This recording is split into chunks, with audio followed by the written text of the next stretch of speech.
Assalamualaikum warahmatullahi wabarakatuh. Shalom, Om Swastiastu, Namo Buddhaya, salam kebajikan dan salam sejahtera bagi kita semua. Perkenalkan, saya Najla Nayatul Iza dengan NPM 170310250043. Perkenalkan, peserta Nesha Makaila dengan NPM 170310250058. Perkenalkan, saya Anissa Nana Zahra dengan NPM 170310250017. Perkenalkan, saya Nesa Ramadhani dengan NPM 170 310 2500025. Di sini kami akan memaparkan sedikit pemahaman kami tentang hasil observasi dari film Home Sweet Loan. Nah, pertanyaan pertama, A. Deskripsikan ringkasan singkat mengenai film yang Anda tonton. Film Home Sweet Loan ini bercerita tentang Kaluna yang merupakan seorang pekerja kantoran yang berasal dari keluarga sederhana. Tinggal bersama orang tua, kakak, dan iparnya, serta keponakan membuat Kaluna merasa kurang nyaman karena selalu ada gangguan yang dialaminya. Kaluna sendiri memiliki mimpi mempunyai rumah sendiri meski gajinya termasuk pas-pasan. Akan tetapi, gaji Kaluna selama ini tidak pernah menyentuh 2 digit, sehingga membuatnya merasa keinginan membeli rumah hanyalah akan terus menjadi sebuah mimpi. B. Jelaskan kondisi ketidakberfungsian sosial tergambar dalam film tersebut. Mengapa kondisi tersebut dipandang sebagai bentuk ketidakberfungsian sosial? Gunakan konsep atau teori sebagai referensi. Berdasarkan film yang kelompok kami ambil, kondisi di mana ketidakberfungsian sosial tergambar ketika karakter Kanenda dan Kamala yang sudah memiliki keluarga masing-masing, namun masih tinggal bersama dengan orang tua dikarenakan masalah ekonomi. Kondisi lainnya adalah ketika Kanendra dan keluarga kecilnya sudah membeli tanah kafling, namun ketika mengajukan pinjaman ke kantor terkait, terungkap bahwa surat tanah tersebut ganda, yang mengakibatkan sang tokoh utama membantu sang kakak dengan menghabiskan tabungannya untuk mengganti kerugian. Kondisi ketidakberfungsian sosial juga muncul pada Kaluna, sang tokoh utama yang mengalami tekanan akibat berperan ganda sebagai pencari nafkah dan mengurus rumah tangga. Hal ini mencerminkan norma sosial yang tidak adaptif terhadap perubahan peran. Dalam teori struktural fungsionalisme yang dibentuk oleh Talcott Parsons, teori ini memandang suatu masyarakat sebagai sistem yang terdiri dari bagian-bagian yang saling berinteraksi dan memiliki fungsi tertentu untuk menjaga keseimbangan sosial. Dan jika salah satu bagian tidak berfungsi secara semestinya, maka terjadi disfungsi sosial. Menurut kami, dari kondisi ketidakberfungsian sosial yang sudah kami paparkan, beberapa karakter pada film tersebut gagal berfungsi untuk beradaptasi dan berintegrasi pada lingkungannya, yang mengakibatkan terjadinya dampak sosial atau disfungsi sosial kepada lingkungannya.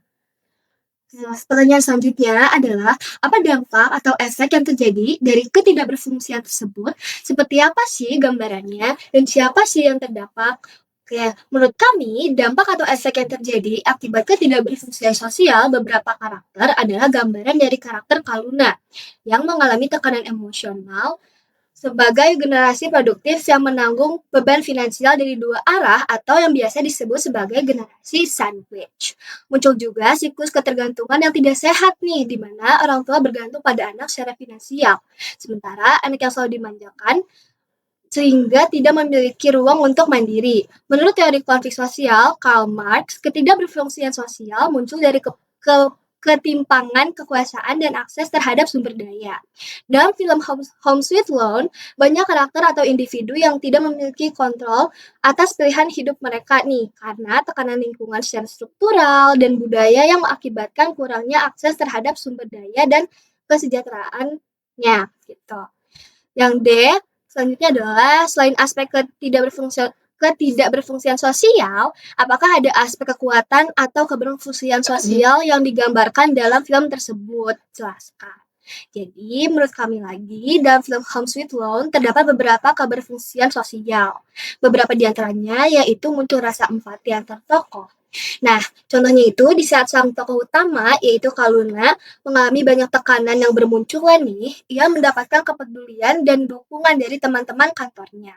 Selain itu, ada satu kejadian nih di mana kakak dari sang tokoh utama, yaitu Kaluna memohon untuk dibayarkan hutangnya nih. Namun, ada sosok ayah yang berusaha untuk melindungi Kaluna agar tidak memikul beban yang lebih banyak dengan membayar hutang kakaknya. Hal ini memberitahu kami bahwasannya masih ada nih lingkungan yang peduli dan juga berfungsi untuk memunculkan kembali rasa semangat, kepedulian, dan kasih sayang bagi sang tokoh utama. Lalu terdapat keberfungsian sosial secara kognitif. Sepanjang film, Kaluna selalu merefleksikan perannya dalam keluarga tersebut dan juga bertanya nih kepada dirinya sendiri, apakah pengorbanannya itu sudah seimbang dengan kebutuhannya atau belum gitu. Yang dimana ini tuh bisa membangun kehidupan dirinya dan keluarganya yang stabil. Ini juga menunjukkan bahwa Kaluna itu masih berfungsi secara proses berpikir dan menilai ulang nilai sosial di lingkungannya untuk membuat keputusan terbaik di hidupnya. Nah, selanjutnya adalah bagaimana aktivitas dan peran pekerja sosial yang digambarkan dalam film tersebut, atau apa yang Anda pahami mengenai peran pekerja sosial dalam film tersebut. Menurut kelompok kami, dalam film Home Sweet Loan tidak menampilkan peran pekerja sosial, namun kami bisa mengidentifikasi beberapa isu dan konflik yang relevan dengan peran dari pekerja sosial ini. Dalam film tersebut, pekerja sosial dapat menjadi agent of change dengan menjadi mediator serta fasilitator dalam memberdayakan setiap individu dalam film agar kembali berfungsi secara struktural pada keluarga tersebut. Salah satu karakter yang berpotensi menjadi klien dalam praktek pekerja sosial adalah Kaluna. Pekerja sosial yang dapat diimplementasikan pada Kaluna adalah konseling psikososial untuk membantu karakter ini memahami diri sendiri untuk menemukan penanganan yang tepat dan mampu berhubungan secara efektif dengan dirinya dan keluarganya. Selanjutnya ada bagaimana refleksi Anda atas film tersebut, bagaimana film tersebut terkait dengan pemahaman Anda tentang pekerja sosial.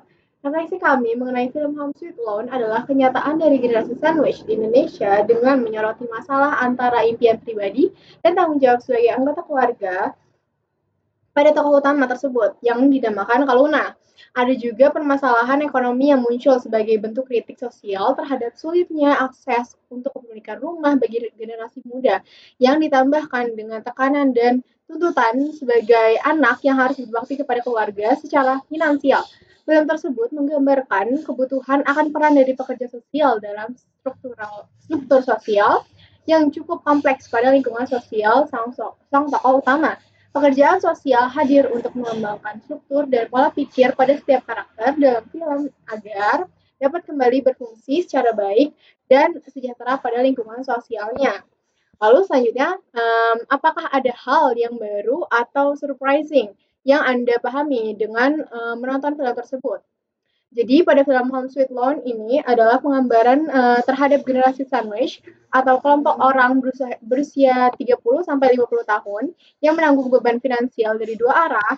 Hal baru atau surprising dari film tersebut menurut kami adalah dengan adanya penggambaran mengenai generasi sandwich dalam film ini, kami dijadikan lebih paham akan keadaan sosial dan emosional yang sering dialami beberapa individu di usia produktif. Digambarkan secara langsung pada film ini terkait emosional kemandirian generasi muda, terkhusus generasi sandwich dalam memiliki rumah pribadi di tengah tekanan ekonomi juga sosial. Hal yang mewujudkan di dalamnya adalah bahwa walaupun tokoh utama merupakan pribadi yang produktif, tapi gaji yang dibutuhkan yang diberikan oleh perusahaan tersebut tidak sampai 2 digit, menyebabkan ia kesulitan untuk membeli rumah. Ini membuka wawasan kami bahwa bukan hanya soal kerja keras yang menjadi patokan, tetapi juga tentang struktur ekonomi yang ada tidak berpihak pada generasi muda saat ini. Selanjutnya, kami juga baru memahami bahwa selain keterbatasan finansial, ada pula norma sosial yang membuat anak muda kesulitan untuk mandiri. Di dalam film ini diwajibkan atau diwajarkan adanya ketergantungan antar generasi yang menunjukkan orang tua bergantung pada anak secara finansial. Tetapi anak-anak yang dimanjakan tidak didorong untuk mandiri. Hal tersebut berdampak pada ketika tokoh utama ingin memiliki rumah sendiri, tetapi malah dianggap bahwa ia mementingkan kepentingan dirinya sendiri dengan oleh sebagian anggota keluarga tersebut.